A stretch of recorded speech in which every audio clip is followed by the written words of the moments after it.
안녕하세요. 오늘도 사연 살롱을 찾아주셔서 감사합니다.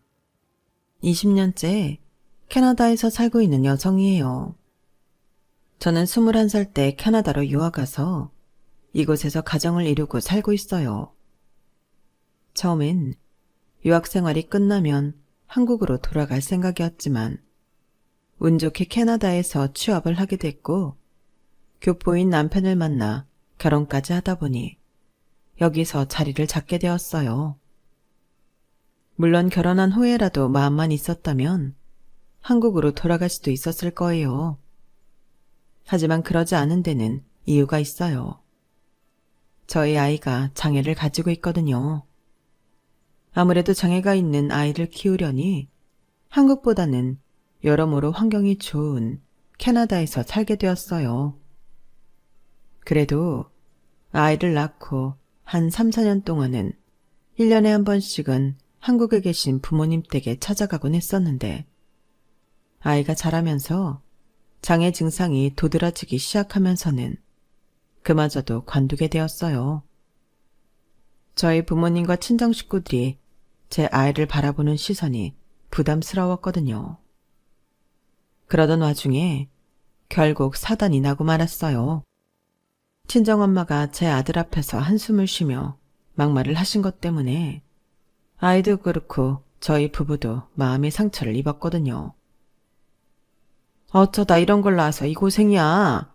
차라리 낳지를 말지. 그랬으면 네가 이런 고생 안 하고 살아도 됐잖아. 아휴, 넌 어쩌다 이 모양 이 꼴로 태어나서 네 엄마를 힘들게 하니? 우리 딸 불쌍해서 어떡해. 물론 엄마는 딸인 제가 장애 아이를 키우는 상황이 가슴 아파서 그러신 거였겠지만 저도 아이를 키우는 입장이다 보니 내 자식을 하자품처럼 취급하는 말을 듣고 가만히 있을 수만은 없었어요. 그래서 난생 처음 엄마한테 악을 쓰며 대들었죠. 엄마, 애 앞에서 그게 할 소리야? 엄마가 뭔데 내 아들한테 그딴 소리래. 누가 날 불쌍하게 봐달래? 내가 괜찮다는데 왜 엄마가 난리냐고.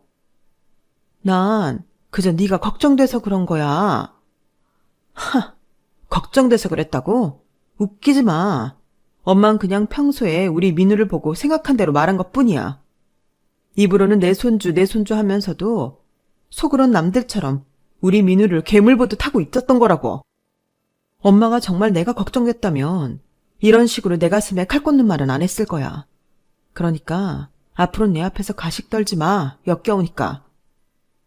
그날 저는 거의 이성을 잃은 채 미친년처럼 떠들어댔고 그 모습을 본 아빠와 오빠 내외까지 끼어들면서 싸움으로 걷잡을 수 없이 커졌어요. 다시는 엄마 안 봐. 그러니까 엄마가 죽어도 나한텐 연락하지 마. 장례식장에 절대 안 갈 거니까.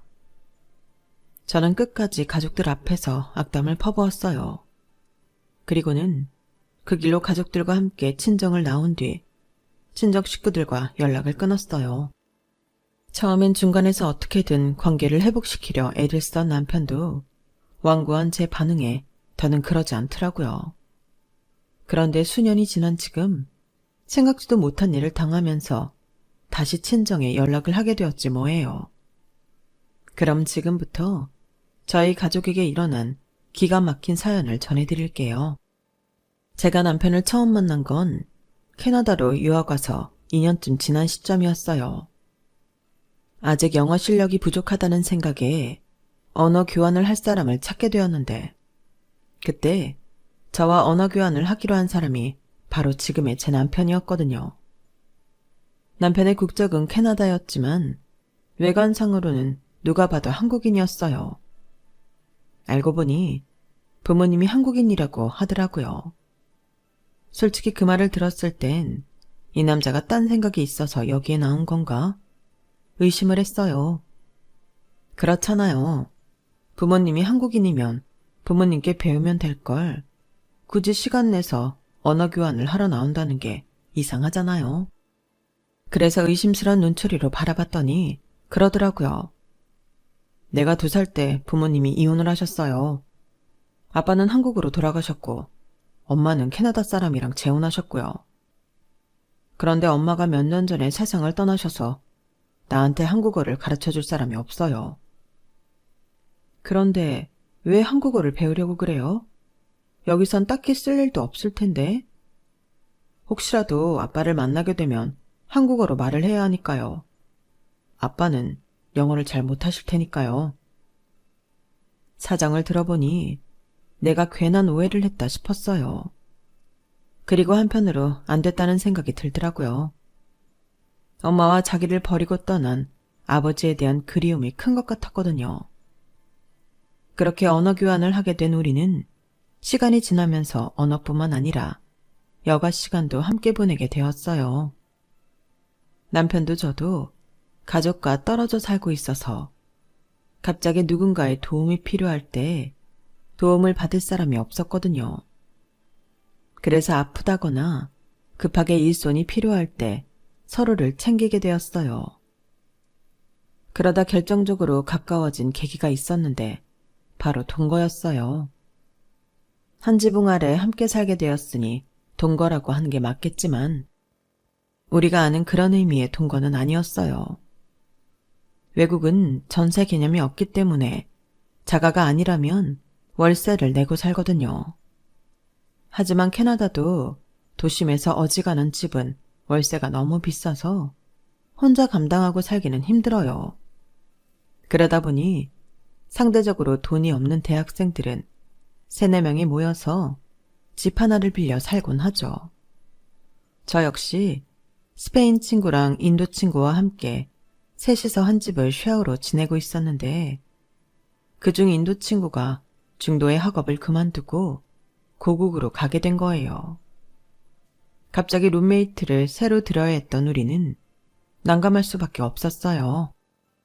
한인 유학생 커뮤니티를 비롯해 룸메이트를 구할 수 있는 곳이라면 어디든 공고를 올렸지만 결국 찾지 못했어요. 사실 저희가 사는 집이 방이 4개라서 처음에는 4명이 쉐어를 해서 살았거든요. 그런데 한 친구가 너무 개념 없이 행동을 하는 거예요. 남자친구를 데려와서 재워보는 건 일수고 툭하면 친구들을 불러 공용 거실에서 파티를 하는 거예요. 거기다 청소도 안 하고 냉장고에 넣어둔 남의 음식까지 손을 대서 도저히 참아줄 수가 없더라고요. 결국 나머지 3명이 의기투합해서 그 친구를 내보냈어요. 그리고는 4명이 내야 할 월세를 3사람이 분담해 내고 살았죠. 마음에 안 맞는 새로운 룸메를 구하느니 돈 조금 더 내고 마음 편히 살자 싶었거든요. 그런데 이제 그 금액을 둘이서 분담하려니 도저히 안 되겠더라고요. 그러던 차에 남편한테 그 얘기를 했더니 대뜸 남자도 받냐고 하지 않겠어요? 사실 그때까지 남자 룸메이트를 들이는 건 생각도 안 했었기 때문에 조금 당황했어요. 그래서 일단 스페인 친구한테 물어보겠다고 했죠. 그랬더니 스페인 친구는 너무도 쿨하게 상관없다고 하더라고요. 그렇게 해서 남편과 남편 친구가 저희 집에 새로운 룸메이트로 합류하게 되면서 우리는 동거를 하게 되었어요. 아침에 눈을 뜬 순간부터 밤에 잠자리에 들기까지 함께 지내다 보니 자연스레 가까워지게 되었고 그러다 1년쯤 지난 시점부터는 연인 사이로 발전하게 되었어요. 한 번은 남편을 따라 남편의 새아버지 댁에 방문한 적이 있어요. 어머님이 돌아가시고 이미 다른 분과 재혼을 하셨지만 여전히 제 남편을 아들로 여기고 계시더라고요. 사는 지역이 달라서 자주 왕래를 하지는 못했지만 언제든 남편이 방문하면 쓸 수 있도록 남편 방도 그대로 두고 계셨어요. 새어머니 역시 제 남편을 아들이라고 부르며 무척 친근하게 대해주시더라고요. 여자친구인 저한테도 무척 따뜻하게 대해주셨고요. 우리나라에서는 상상하기 힘든 진정한 쿨함이었어요. 이렇게 좋은 부모님을 두고도 왜 자신과 엄마를 버린 친부를 그리워하는지 이해가 안 갈 정도였죠. 그랬더니 남편이 그러는 거예요. 캐나다 아빠, 엄마한테 느껴지는 감정은 친절 또는 상냥함에 가까워. 하지만 한국 아빠를 떠올리며 받는 감정은 애틋함이야. 그건 완전히 다른 거지. 그 말에 왠지 조금은 남편 마음이 이해가 가는 것 같았어요. 친구 엄마가 아무리 친절해도 내 엄마와 나 사이에 스며들 수 없는 차이가 있잖아요. 남편도 그런 차이를 말하는 것 같았어요. 더군다나 유일한 혈육인 어머님마저 세상을 떠나시고 없으니 아버지에 대한 그리움이 더 큰 것 같더라고요. 그래서 결혼을 앞두고 한국을 방문해서 아버님을 찾아보기로 했어요. 하지만 남편이 아버지에 대해 가지고 있는 정보가 너무 적고 불확실한 부분이 많아서 아버님 찾기는 실패하고 말았어요. 그때 실망하던 남편을 보는데 너무 가슴이 아프더라고요. 남편은 내심 한국에만 가면 아버지를 찾을 수 있을 거라고 생각했던 모양이었거든요. 하지만 서울에서 김서방 찾기라는 말이 괜히 나왔겠어요. 우리가 너무 쉽게 생각했던 거죠. 결국 남편의 친아버지를 찾지 못한 채 우리는 결혼식을 올리게 되었어요. 국제결혼을 하는 분들이라면 결혼식을 올리는 시점에 누구나 하게 되는 고민이 있죠. 네, 어디서 결혼식을 올리냐예요. 비록 친부모님은 아니지만 캐나다에 부모님이 계시는 상황이라 우리 편의만 생각해서 한국에서 할 수는 없었어요. 그렇다고 양국에서 한 번씩 하기에는 비용 부담이 너무 컸고요. 당연히 저희 부모님은 한국에서 하기를 바라셨죠. 캐나다엔 친척도 없다며 피 한 방울 안 섞인 양부모 때문에 이 많은 사람들이 캐나다로 가는 건 말이 안 되잖니?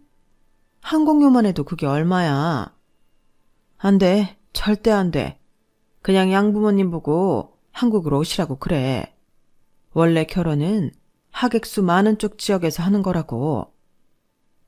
저희 엄마는 더 들을 것도 없다는 식으로 한국에서 결혼식을 하라고 강요하셨어요. 그때까지만 해도 남편이 한국어를 아주 잘하는 건 아니라서 엄마의 정확한 리딩을 못 알아들었지만 정색을 하며 말하는 표정만으로도 대략적인 내용을 알아챈 것 같았어요. 제가 통역을 해주지 않았는데도 자기가 먼저 자기 부모님을 설득해보겠다고 하더라고요.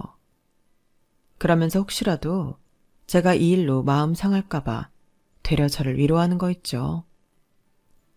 아, 진짜 사람이 이렇게 착해서 이 각박한 세상을 어떻게 살아가려나? 걱정이 될 정도로 제 남편은 정말 천사표였어요. 그때도 그랬지만 결혼한 지 10여 년이 지난 지금까지도 그렇다니까요. 제가 남편은 참 잘 만난 것 같아요.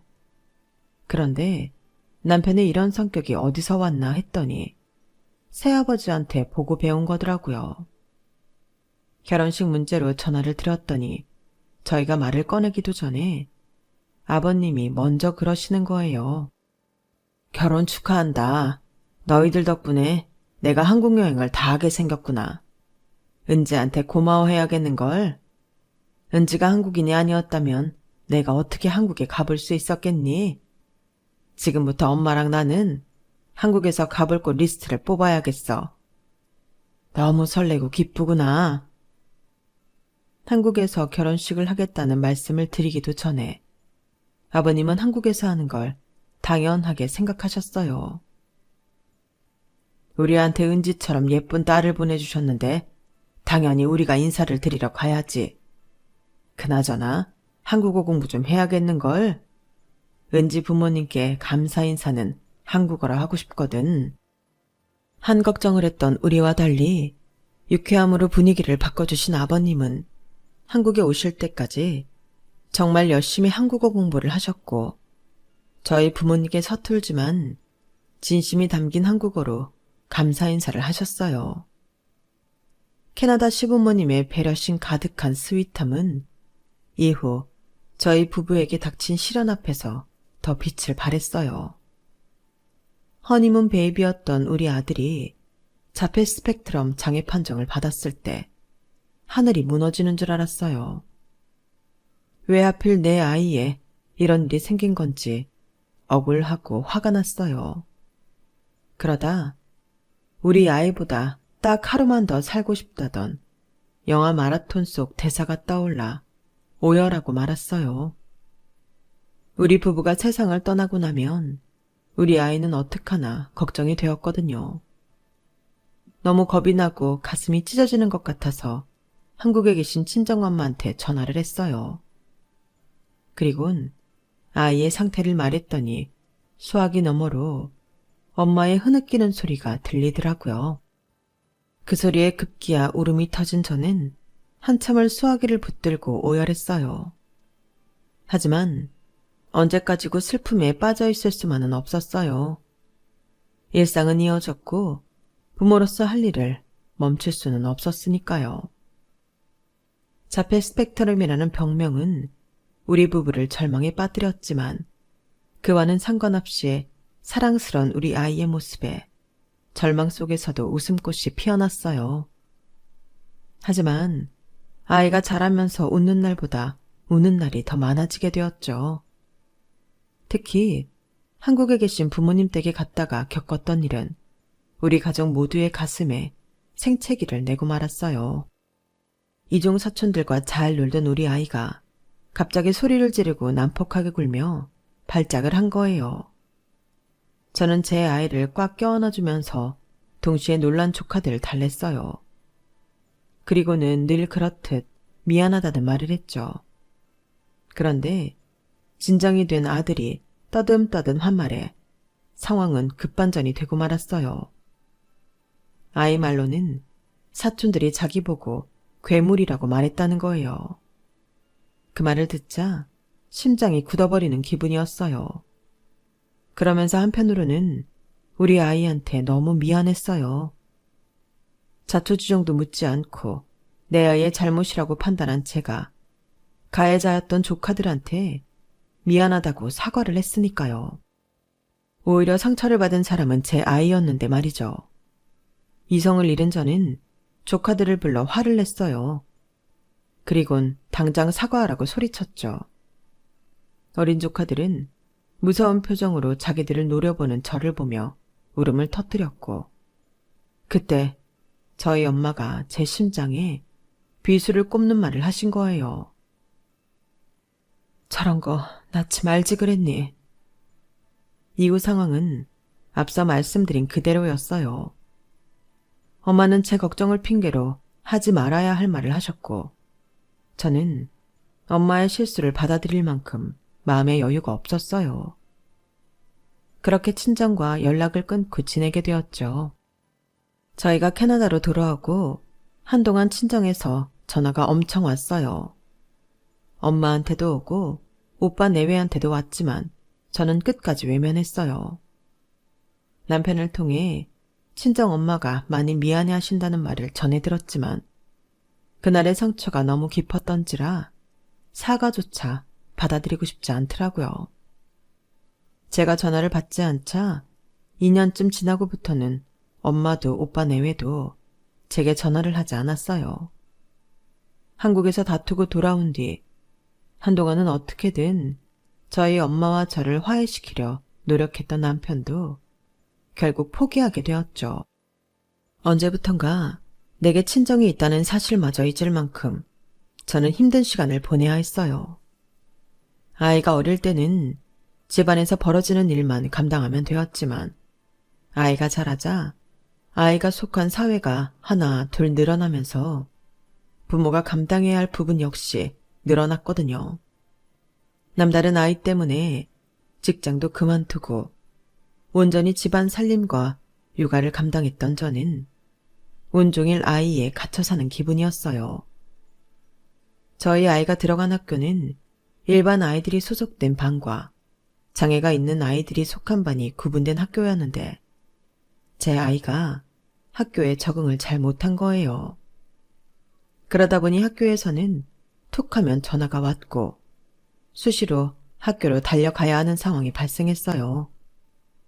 학교의 요청에 따라 수업 도중에 아이를 데리고 집으로 돌아오는 날이 늘어났어요. 그러니 오후만 되면 아무 일도 못하고 휴대폰만 바라보게 되는 거예요. 그러다 그 시간을 무사히 보내고 나면 온몸에서 진이 빠지는 것 같았어요. 오늘은 무사히 지나갔구나. 안도의 기쁨과 언제까지 이러고 살아야 할까 하는 절망이 몰려왔어요. 계속 이렇게 살다가는 내가 먼저 망가질지 모르겠다는 생각도 들었죠. 언제부턴가 저는 잘 웃지 않게 되었고 늘 불안해 신경질적으로 변해갔어요. 낙천적이고 배려심이 강한 남편이 곁에 없었다면 정말 단 하루도 버티지 못할 정도로요. 그러면서 친정 엄마에 대한 그리움이 커져갔어요. 엄마니까, 다른 사람도 아닌 내 엄마니까, 손자가 아닌 내 걱정을 먼저 했던 거구나. 엄마는 내가 이렇게 변해갈까봐 가슴 아파했던 게 아닐까? 생각이 꼬리에 꼬리를 물고 늘어졌어요. 그런데 친정과 연락이 끊긴 지 몇 년이 지난 어느 날 한국 번호로 전화가 온 거예요. 저한테 온 건 아니고 제 남편 휴대폰으로요. 시간이 많이 흐른 탓인지 이제는 상처가 많이 아문 저는 딱히 통화를 말리지 않았어요. 남편은 그런 제 반응을 보고는 기다렸다는 듯 전화를 받더군요. 그런데 한창 안부를 물어가며 들떠 있어야 할 남편이 어리 빠진 사람처럼 멍한 표정으로 상대방 얘기만 듣고 있는 거예요. 그리고는 한참 만에 입을 뗐는데 남편 입에서 나온 말을 듣고는 놀라지 않을 수가 없었어요. 정말 아버지세요? 정말 내 아버지세요? 남편은 몇 번이나 확답을 듣고는 말을 잇지 못한 채 눈물을 흘렸어요. 그렇게 찾아도 만나지 못했던 친부를 헤어진 지 35년 만에 연락이 닿았으니 얼마나 기쁘겠어요. 저는 남편 곁에 다가가 손을 잡아주었어요. 그제야 남편은 조금 진정이 되는지 수화기 너머로 들리는 친부의 물음에 곧잘 대답을 하더라고요. 그날 이후 남편과 친부는 자주 통화를 했어요. 그러던 어느 주말 남편이 아침부터 똥 마려운 강아지처럼 제 주위를 돌며 전전긍긍하지 뭐예요. 한참을 지켜보다가 점심밥을 먹기 전 제가 먼저 남편한테 말을 걸었어요. 뭐야 할 말이, 아침부터 할 말이 있어서 내 옆에서 빙빙 돌던 거 아냐? 귀신이 따로 없네. 있잖아 여보, 나 잠깐 한국에 좀 다녀오면 안 될까? 아버지가 날 보고 싶으시대. 아무래도 아버지는 연세도 있으시니까 내가 가는 게 맞으니까. 당연하지. 근데 그걸 왜 그렇게 어렵게 말해? 설마 내가 못 가게 할까봐 그랬어?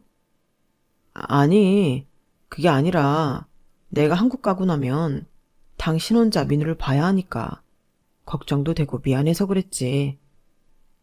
걱정하지 마. 민우 학교 옮기고 적응도 잘하고 있고 요즘엔 학교에 불려가는 날도 거의 없는걸. 그리고 이럴 땐 나한테 좀 기대도 돼. 지금까지는 늘 내가 당신한테 기대 살았잖아. 고마워 여보. 그럼 내가 딱 일주일만 있다가 올게. 남편은 한국에 가기로 한 그날부터 마침 소풍 전날을 맞은 아이처럼 들떠 있었어요. 회사에 휴가를 내고 항공권을 구입하고 친아버지한테 드릴 선물을 사는 내내 남편은 너무도 행복해했어요. 그렇게 35년 만에 친아버지를 만나러 남편은 한국으로 떠났고 다음 날 인천공항에 잘 도착했다고 전화가 왔어요. 그리고 그날 밤엔 친부가 많이 편찮으셔서 병원에 입원해 계신다고 거기로 가는 중이라고 짤막한 문자가 왔어요. 그리고는 다음 날 가족들이 다들 친절하고 좋은 사람들이라서 회포를 푸느라 연락을 자주는 못할 거라는 문자가 왔더라고요. 그리고 그 문자를 끝으로 연락이 끊겼어요. 2, 3일 동안은 그러려니 했어요. 오랜만에 부자 상봉을 했으니 정신이 없겠거니 생각했거든요. 하지만 4일, 5일이 지나자 뭔가 잘못됐다는 생각이 들기 시작했어요. 불안한 마음 때문이었을까요? 사진으로만 보았던 시어머니께서 그날 밤 제 꿈에 나타나신 거예요. 캄캄한 지하실 같은 곳에 웅크리고 계시던 시어머니는 저를 보자 제 손을 덥석 잡으시곤 떨리는 목소리로 그러시는 거예요. 살려줘. 아가, 내 아들 좀 살려줘. 잠에서 깨고 나니 꿈 내용은 온전히 기억나지는 않았지만 어머님이 하셨던 말과 지하실의 습한 공기는 너무도 생생하게 떠올랐어요. 꿈 때문에 한층 더 걱정이 돼서 이제는 아예 남편한테 안 좋은 일이 생겼다는 확신까지 들더라고요. 그래서 나름대로 추적을 시작했죠. 남편이 한국에 도착한 지 이틀째까지는 연락이 됐고 다음 날부터 연락이 끊겼으니 가족들과 만난 이후 뭔가 일이 생긴 게 분명하다 싶었죠. 이후로 제가 보낸 문자에 남편은 답신을 하지 않았으니까요. 제가 한국에 머물고 있었다면 당장 경찰에 신고를 했겠지만 캐나다에서는 제가 할 수 있는 일은 거의 없었어요. 그렇다고 당장 한국으로 달려가자니 아들을 혼자 두고 갈 수도 없고 데리고 가자니 언제 아이 상태가 변할지 몰라서 남편을 찾아 나서는 것조차 쉽지 않을 것 같았어요. 그렇게 시간은 흘러갔고 남편이 돌아오기로 한 날이 되었어요. 하지만 남편은 항공기에 탑승조차 하지 않았더라고요. 그동안 혹시나 했던 상황이 확실한 현실이 되어버리자 마음이 진정이 안 되더라고요. 그런데 그 순간 생각나는 사람이 한국에 있는 가족들 뿐인 거예요. 내 손으로 연락을 끊고 살았으면서 염치 없게도 다급한 순간이 되니 가족들을 떠올리다니 제가 생각해도 참 뻔뻔했어요. 그래서 몇 번이나 망설였지만 도저히 안 되겠더라고요. 결국 오빠 휴대폰으로 전화를 걸었어요. 오빠, 나야 은지. 내가 정말 미안한데 나 좀 도와줘. 우리 그이 좀 찾아줘. 휴대폰을 들고 울먹이며 남편 좀 찾아달라고 두서없이 떠든 저는 오빠의 한마디에 겨우 진정이 됐어요. 은지야, 울지 말고 오빠 말 잘 들어. 오빠가 여기서 실종신고 낼 테니까 너무 걱정하지 마. 너도 알겠지만 한국은 곳곳에 CCTV도 많이 설치돼 있어서 사람 찾는 건 문제도 아니야. 네가 그렇게 무너지면 민우는 어떻게 해? 넌 엄마잖아. 네 아이 어떻게든 지켜야지. 정신 바짝 차리고 너랑 민우만 생각해. 나머지는 오빠가 알아서 해줄 테니까. 몇 년 만에 연락한 못난 동생을 오빠는 따뜻하게 감싸주었어요. 한국에서 오빠가 제 남편 실종 신고를 하는 동안 저는 남편의 새아버지한테 전화해 현재 상황을 전했어요. 그랬더니 새어머니와 함께 6시간을 운전해 저희 집까지 달려오셨더라고요. 그리고는 민우는 당신들이 돌봐줄 테니 걱정 말고 한국으로 가라고 하셨어요. 그동안 자주는 아니었지만 민우가 태어나고 1년에 한두 번은 주기적으로 왕래를 해온 탓에 아이도 할아버지 할머니를 많이 불편해하지는 않았어요. 그래도 우리 부부가 둘 다 아이 곁을 떠나 있는 거라서 걱정이 되더라고요. 그래도 그 순간엔 기댈 곳이 따로 없어서 학교 전화번호며 주치의 번호, 비상 상황에 도움을 받을 수 있는 센터 연락처까지 꼼꼼히 적어드리고 한국행 비행기에 올랐어요. 인천공항에 도착해보니 오빠랑 엄마가 마중을 나와 있더라고요. 엄마는 눈물 가득한 눈으로 제 손을 꼭 잡으시곤 제 등을 쓸어주셨어요. 걱정하지 마. 다 잘 될 거야. 일단 집으로 가서 밥국 더 먹자. 속이 든든해야 버티지. 다른 소리 하지 말고 지금은 이서방 찾는 거에만 신경 쓰자. 연락을 끊고 사는 동안 엄마는 많이 늙으셨더라고요. 하지만 따뜻한 엄마의 손길은 예전 그대로였어요. 엄마의 손에 이끌려 친정으로 간 저는 엄마가 미리 준비해 두신 곰탕을 먹었어요. 싸우려면 힘이 있어야 한다며 기어이 제 손에 밥숟가락을 쥐어주신 엄마 때문에 어거지로 밥을 우겨 넣기는 했지만 속이 든든해서 그런가 아니면 옆에 가족들이 있어서 그런가 불안한 마음은 조금 가시더라고요. 한국에 온 지 5일째 되던 날 드디어 경찰서에서 연락이 왔어요.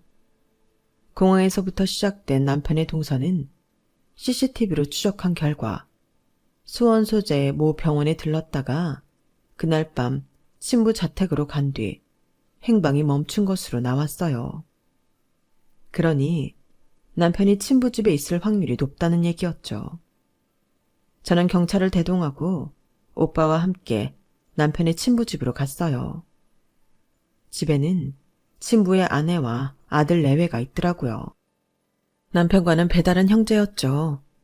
처음엔 제 남편이 누군지 모른다고 시치미를 떼던 그 집 식구들은 CCTV 화면을 들이대자 말을 바꿨어요. 오긴 했었는데 아침에 눈을 떠보니 어디로 가버리고 없었다고 말이죠. 사실 말이 형제지 그동안 얼굴 한 번 본 적 없는 사이잖아요. 그래도 병원에 계신 아버지 부탁도 있고 해서 제 딴엔 형 대접하려고 노력했어요. 근데 밤에 거실에서 같이 술을 마시다가 갑자기 성질을 내잖아요. 한국말이 서툴어서 내 말을 오해했길래 그게 아니라고 해명을 해줬는데 들어야 말이죠. 불같은 화를 내곤 영어로 욕설을 퍼붓고는 방으로 들어가더라고요. 그리곤 다음날 아침에 방문을 열어보니까 캐리어까지 들고 나간 뒤더라고요. 솔직히 우리도 황당해요. 아버지한테 뭐라고 해야 할지 모르겠다니까요. 그럴 리가 없었어요. 제 남편은 어지간해서는 화를 내는 사람이 아니고 더군다나 한국어가 서툴다는 말은 도저히 받아들일 수가 없었거든요. 남편은 저랑 만난 이후 줄곧 한국어를 써왔기 때문에 의사소통에 전혀 지장이 없었어요. 어려운 한자어와 관용어는 이해를 못하는 경우가 있긴 했지만 그럴 땐 자신이 먼저 그 뜻을 물어왔거든요. 사실 남편 문자를 받았을 땐 생각 없이 흘려보냈는데 남편 연락이 끊기고 내심 거슬렸던 부분이 있었어요. 바로 남편이 보낸 문자 속 단어였죠. 회포를 푼다는 말이 문장이 있었는데 제 남편이 그런 문장의 의미를 알 리가 없었거든요. 그래서 밑자의 본전이라는 식으로 말을 꺼내봤어요. 제 남편이 한국어가 서툴다고요? 이 문자를 보세요. 회포를 푸느라 자주 연락을 못할 거다. 이게 한국어가 서툰 사람이 쓸 수 있는 표현인가요? 제 남편은 한국인 못지않게 한국어에 능통하다고요. 이런 사람이 대화가 안 통해서 오해를 하고 화를 냈다는 건 절대 믿을 수 없어요. 경찰 아저씨, 지금 이 사람 거짓말하는 거예요. 이 사람이 내 남편을 어떻게 한 게 분명하다고요. 이 문자가 증거라고요. 그러자 친부의 아들이 빽 하고 소리쳤어요. 이 미친년이 누굴 범인으로 몰아. 내가 언제 네 남편을 건드렸다고 그래. 그리고 뭐? 네 남편이 한국어가 능통해? 웃기고 있네. 말은 좀 하는지 몰라도 말 뜻은 제대로 알아먹지도 못한다고. 내가 회포 좀 풀자니까 통 못 알아듣던데 뭐. 그래 맞아. 내 남편이라면 그 말 뜻이 뭔지 몰랐을 거야. 그런데 그런 사람이 문자에 그런 문장을 썼다고? 그거 네가 썼구나. 내 남편 휴대폰으로 가짜 문자 보낸 게 너지. 내 남편이 사라지기 전날 밤에 본 게 마지막이라더니 어떻게 다음날 내 남편 휴대폰으로 나한테 문자까지 보냈을까? 그 말에 친부 아들은 당황한 표정으로 누나를 굴렸어요. 경찰은 그 표정을 놓치지 않았고 친부 아들을 경찰서로 데려갔어요. 3시간 넘게 취조를 한 끝에 결국 친부 아들은 자신의 범행을 털어놓았고 친부집 지하실에서 감금돼 있던 제 남편을 찾을 수 있었어요. 감금을 한 것과 달리 그동안 밥은 잘 먹였는지 남편의 건강 상태는 양호하더라고요. 그리고 남편을 통해 들은 감금 이유를 듣고는 기가 차서 헛웃음밖에 안 나왔어요. 아버지가 많이 아프셔서 내가 도움을 줘야 한대. 골수를 이식해야 한다던데. 여보, 골수가 정확히 뭐야? 당신이 툭하면 골치 아프다고 하면서 머리를 만졌잖아. 혹시 내 머리를 줘야 한다는 거야? 맞지? 친부의 아들 말 맞다나 의사소통이 안 된 게 확실하긴 했어요. 남편은 자기 머리를 달라는 말로 알고 골수 이식을 완강하게 거부했고, 제 남편만이 유일한 희망이었던 친부 가족들은 설득을 위해 남편을 감금하기에 이른 거죠. 그러는 동안에도 골수 이식을 위해 건강 상태를 유지해야 하니까 하루 세끼 밥도 꼬박꼬박 챙겨 먹였더라고요. 그것도 몸에 좋은 음식들로만요. 하지만 이들이 벌인 짓은 분명 납치 감금의 협박이었기 때문에 법의 심판은 피할 수 없었어요. 그리고 제 남편은 35년 동안 연락도 않고 살았던 자식한테 골수 이식을 받겠다고 연락한 친부의 치졸함에 많이 실망을 했어요. 그들은 처음부터 제 남편의 골수를 이식받기 위해 치밀하게 계획을 세웠었다는 게 더 잔인하게 느껴지더라고요. 제 남편이 한국에 도착한 날, 친부가 입원해 있는 병원에 데려가 유전자 검사를 한다고 말을 하고는 남편의 혈액을 채취했고, 그걸로 친부와 항원이 일치하는지 검사를 했던 모양이었어요. 하지만 검사 결과가 나오기도 전에 의사소통 부재로 제 남편을 감금하게 된 게 변수였죠. 그렇게 꼬인 상황은 결국 납치 감금으로 이어졌고요.